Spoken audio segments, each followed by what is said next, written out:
leyes discriminatorias en lo que respecta a la orientación sexual y a la identidad de género, con el objetivo de respetar las obligaciones centrales del derecho a la salud y crear un entorno que permita un pleno disfrute de sus derechos. Los órganos de los tratados, los 9 órganos que tienen la interpretación auténtica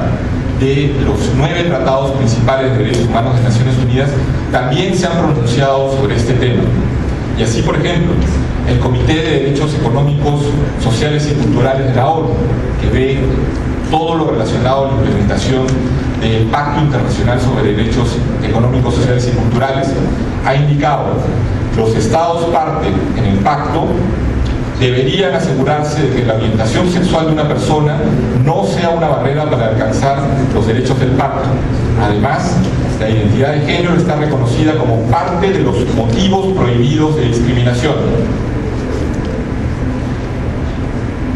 El propio Comité de Derechos Humanos, que ve lo relativo al Pacto Internacional de Derechos Civiles y Políticos, indica: la prohibición contra la discriminación bajo el artículo 26 del Pacto Internacional de Derechos Civiles y Políticos incluye también la discriminación basada en la orientación sexual. El Comité de la ONU sobre Derechos de los Niños y las Niñas también ha dicho: los Estados parte tienen la obligación de asegurarse de que todos los seres humanos menores de 18 años disfruten de todos los derechos expuestos en la Convención sin discriminación, también en relación con raza, color, sexo, lenguaje, religión, opiniones políticas o de otro tipo, origen nacional, étnico o social, posesiones, discapacidad, nacimiento u otras circunstancias. Estos motivos también cubren la orientación sexual y el estado de salud del adolescente. Y el Comité contra la Tortura indica que los Estados parte de la Convención contra la Tortura deben asegurarse de que en todo lo que concierne a las obligaciones resultantes de la Convención, sus leyes sean aplicadas en la práctica a todas las personas, sin importar su orientación sexual o identidad trans. Por último, el Comité de Naciones Unidas monitorea el cumplimiento de la Convención contra la Discriminación señala: la discriminación de las mujeres basadas en el sexo y el género está ligada inextricablemente a otros factores que afectan a las mujeres, tales como la raza, origen étnico, religión o creencias, salud, estatus, edad, clase, casta y orientación sexual e identidad de género. En resumen, en este breve panorama quiero poner en evidencia que el tema de los derechos de las comunidades que luchan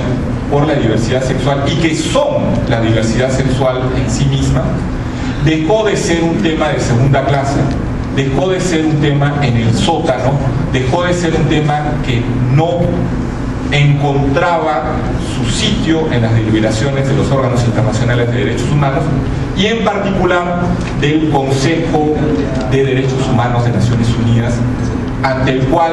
el 17 de noviembre del año pasado la propia alta comisionada presentó el primer informe encomendado por el Consejo sobre las leyes y prácticas discriminatorias y actos de violencia cometidos contra personas por su orientación sexual e identidad de género.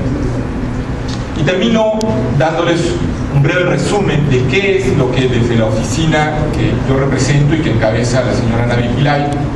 hemos puesto en el debate, en ese debate ya enriquecido desde los órganos de los tratados y desde los procedimientos especiales en este informe. Uno, el que existe un marco de normas internacionales. No requerimos de un tratado internacional sobre los derechos de las minorías sexuales. Estos derechos están ya protegidos, respaldados, blindados por el conjunto de los tratados internacionales y que por lo tanto hay una obligación derivada del compromiso de los estados de implementar esas protecciones a nivel local. Segundo, independientemente de eso,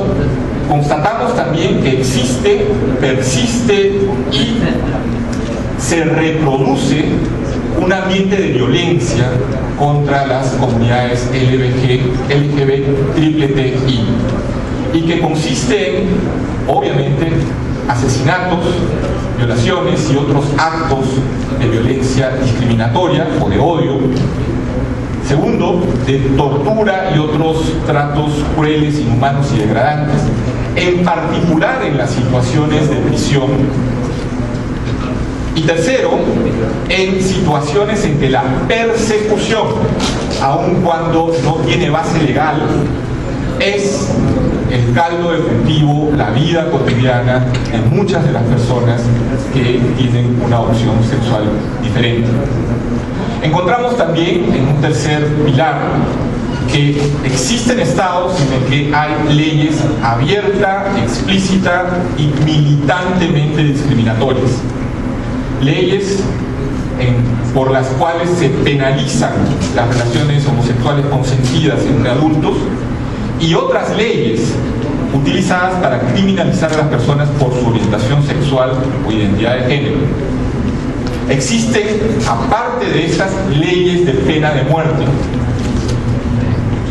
y adicionalmente en otros países leyes que justifican y establecen regímenes de detención arbitraria. Y por último, en el cuarto pilar, establecemos cuáles son prácticas que, teniendo o no base jurídica, afectan de manera directa, persistente y focalizada a las comunidades LGBTI,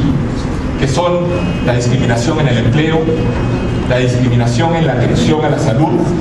la discriminación en la educación, las restricciones a sus libertades de expresión, asociación y reunión, prácticas discriminatorias en el seno de las familias y las comunidades, la denegación del reconocimiento de relaciones y del acceso conexo a las prestaciones del Estado y de otro tipo, y por último, el reconocimiento mismo del género y cuestiones conexas. Este informe que dejo yo en manos de Luis y los organizadores, para quienes quieran tener acceso a él desde, espero, las páginas de las organizaciones y movimientos y grupos de trabajo que hoy promueven esta marcha, es un buen punto de partida para sintetizar lo que, en palabras del secretario general Ban Ki-moon, cito, es una manera de abordar de Naciones Unidas en la que hablamos alto y claro en contra de la discriminación contra las poblaciones LGBTI. Yo obviamente entiendo que cada proceso social, cada movimiento social tiene sus particularidades. Asumo y presumo que en la riqueza de los movimientos mexicanos habrán caminos y vías para que la agenda común, que es esta agenda de derechos, prevalezca, se haga no solo visible, sino se haga fruto y objeto de procesos de confluencia. E invito a todos a que de manera activa apoyen no solo las marchas, sino apoyen a las organizaciones, las defendamos, pues, y este ha sido uno de los temas importantes de la oficina en México, pues todos sus integrantes son también defensores de los derechos humanos. Muchas gracias.